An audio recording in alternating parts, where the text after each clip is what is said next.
mga suking tigpaminaw karong hapuna. Unang-una sir, ato lang sayron, kumusta? Unsa nay update karon sa atong gilusan nga Uplan Arabas para sa luwas nga pagbiyahe sa atong mga kaigsunang mo adto delikat silang tagsatag sa mga lugar na ining Holy Week. Yes sir, successful ang atong gipahigayon nga Uplan Harabas karong adlaw. Nagsugod ganina nga alas 5 ang takna sa sayong kabuntagon.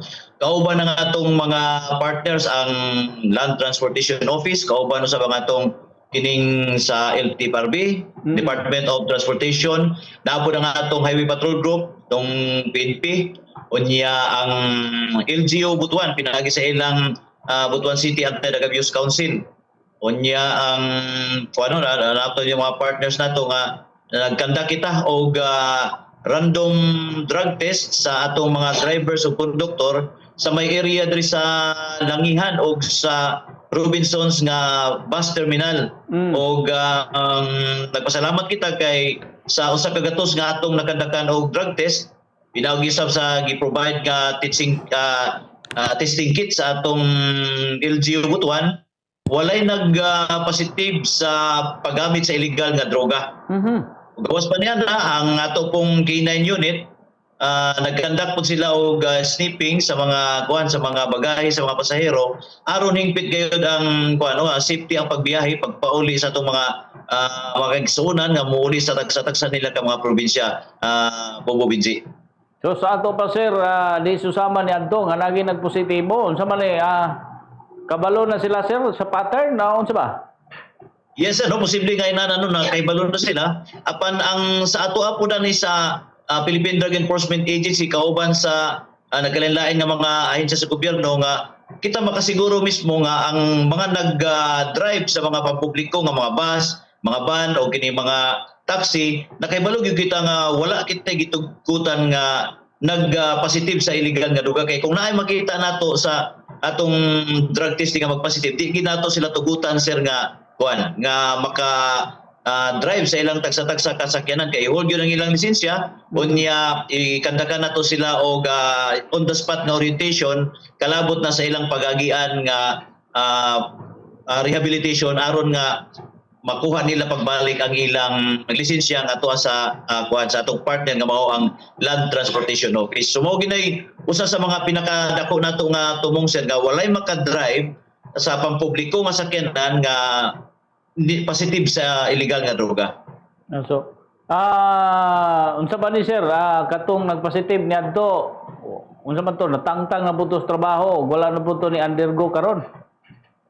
Sa kantong sa akong naman natay upat nga ni undergo og community-based drug rehabilitation program sa tagsa-tagsa nila ka mga LGUs apan na ay usa nga wala ni padayon og hangtod ka panahon na wala gyud niya nakuha pagbalik ang iyang lisensya tungod kay kinahanglan man siya mo human gyud sa kining community-based drug rehabilitation program sa gipilit niya nga LGU aron nga mo rekomenda kita sa Philippine Drug Enforcement Agency atong i-recommend kung pananglitan ang rehabilitation center moingon nga pito work na pud siya pinagi sa pag-drive unya makuha na niya pagbalik ang iyang lisensya pero wala magisa ni padayon mao to nga kinahanglan sa ginya tapuson ay hata maka hatag og recommendation na ibalik na ang iyang lisensya sir. So sa man to sir, dili po to i-revoke? Ang naay gahom ana sir ang atong partner nga mao ang LTO mao na nga sa atong gihimo nga kining Uplan Harabas ang Philippine Drug Enforcement Agency igo lang sa pag-assist sa pagkandak sa drug test kay kita may swituhan sa mga pamagi apan sa kabahinan sa kanang revocation sa ilang lisensya or confiscation ana ka na sa LTO or sa LTFRB isip mo na puy authority under sa ilaha mo na nga kinahanglan gyud nato during sa pagkandak nato pag-implement nato aning Republic Act 10586 or kining Anti-Drunk and Drug Driving Act kinahanglan gyud ang pakigalayo nato dili lang sa PDEA kundi sa LTO sa HPG o sa kanang LTFRB aron nga makuha gyud nato mahingpit ang atong pag-implement sa mga balaod sir. How about sir ning ato mga TNBS kini mga taxis nato sir wa ba ni appeal? Appeal na siya sir dito sa may duha man ang atong area gikan sa Langihan o sa Robinsons nga area. Ang sa diri sa may Langihan area 27 kabuk ang bus drivers o 23 kabuk ang mga konduktor ang napahigayon na natog drug test nga negatibo tanan. Ang diri sa area sa Robinson, natay kung ano nagkalain-lain na ay taxi driver, na ay kaning driver sa van o sa kining PUB o kini sa Baobao, gawas atong konduktor o ang driver po sa bus kay medyo gamay-gamay ra ang naa diya sa Robinsons nga area, itandi nato. I see. So at least kani sir murag I don't know how. Pero unsa man nabay kuan ani napay sunod ani sir or karon ra ning adlaw? Padayon na atong ginahimo no samtang kay surprise man lagi ni surprise nga drug test na na-initial nato karong adlaw apan samtang nagsaulog kita sa kining Semana Santa aduna kita yung mga mga personahe sa nagkalain-lain nga mga ahensya sa gobyerno, ang LTO, ang LTFRB, ang Philippine Ports Authority kung dito ta sa mga seaport o ang PDEA nga padayon sa pagkandak o kining inspection sa mga bagahe, pinagi sa paggamit po sa ato mga narcotic detection dog. Kunya ang kuana ni nga hangtod mahuman kining magbalik na po ng atong mga pasahero sa ilang tagsa-tagsa ka mga trabaho, naaghapon ng atong mga personahe sa Philippine Drug Enforcement Agency kauban ng atong mga partners sa nagkalain-lain nga ahensya sa gobyerno, sir. So ihi ra ni sir atong gikuha nga sample? Yes, ang pinakadali nato nga daghan may klase sa pagkandak og drug test na ay hair follicle, na ay mga sa blood, pero ang pinakadali is ang urine. So ang atong ginahimo ganina sir, ang gipa-fill up sila og kining form paghumanan gi-guidean sila sa atong personahe padong sa katong area din ilang ihatag ang ilang urine sample nya atog yung gi-situate nga ang katong gi-submit nila nga kuan sa ato urine sample gikan gito sa ilang lawas no, natay thermal scanner nga matuod nga kuan gid siya kanang init pa siya ang temperatura nagikan pa gid sa lawas sa tao kay kung mo ubos sa kanang required nga temperatura di na siya dawaton tungod kay posible na ay kuan na ay gisagulan, pero naapod tay mga nagbantay sa CR aron nga dili gyud makalusot ka kuan walay tubig nga available ato nga area dito sa maong kuan diya sa may langihan nga area, sir. I see. So kining ihap sir mga pila to kabog gatos ba ni sir? Yes, sir, no, nagkabot kita og sa kagatos kay kung igo na to siya nga sample kay posible nga kung namagali na positibo ato nya nakaibalungan na drug test di na gid tumog padayon basig natin mga pasangil ato nga kuan pero kuan gyud kita sir kanang at least kadtong nga panahon na nakasiguro kita nga ang mga nag-drive sa mga pampubliko nga pasahero adtong tungura kini nga among gi-test karon negatibo sila sa paggamit sa illegal nga droga og makaingon kita nga dako ang gamay ra gid ang chance nga naay mga aksidente sa kadalanan tungod kay under sa influence ang driver o ang konduktor sa illegal nga droga. Ang problema ni sir kay human og drug test diha na mo gamit kay wa nay drug test sunod adlaw. Posible na sir posible na sir nga kung pananglitan mabitaw na nga naay mga kuan karon nga posible nga hindi na to magkuano kay surprise lagi o na nga usahay di lang ta kay balo siguro basig naay mga sa atong mga partners ng LGU nga magpatuman pud sila pag-implement sa Republic Act 10586 sa ilang kaugalingon nga mga tagsa-tagsa ka lugar kauban ang kadto mga partners sa pud nato sa lain-lain nga ahensya sa gobyerno. So depende na sa ilang budget pud sir, no? Para masiguro gyud ba nga wa gyud makalusot, pero at least ani na-learn ng tanan human ato mga kasinatian sa nakalabay o sa uban nato mga uplan harabas kay di lang man ni panahon sa Holy Week o summer vacation, di ba? Panahon sa December, Pasko, Yes, di ba? Yes, sir. Ang naapoy gipagawas nga department order ang Department of Transportation kining Department Order 2025-008 ka every 3 months or 90 days pagkandak silang drug test service wala tay Holy Week or wala tay kanang undas nagkandak sila ani required na sila under sa kadto nga mao nga department order, sir.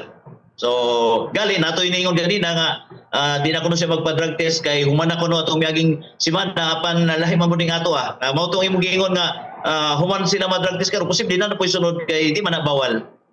I see. So, daghang salamat sir. By the way, ato lang tong update gamay pud sir katong kagawad sa Agusan del Sur. Naba mo'y update ato sa natoy kuan to nadakpan?